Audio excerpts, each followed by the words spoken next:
కావాలి, అట్లే జీవన ప్రమాణాలు పెరగాలని ముందు చుట్టూ నేను ఇవన్నీ చేసుకొని వచ్చిన. మరి అలా మనకు మధ్యలో బ్రేక్ వచ్చి పడ్డది.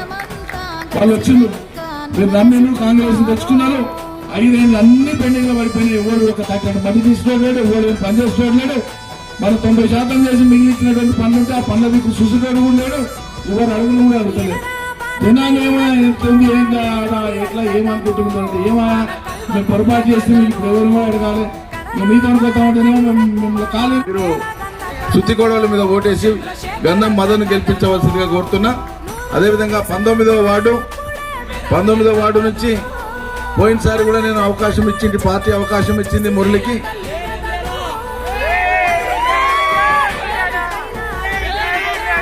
పోయినసారి కూడా అవకాశం ఇచ్చింది మీ పోటీకి.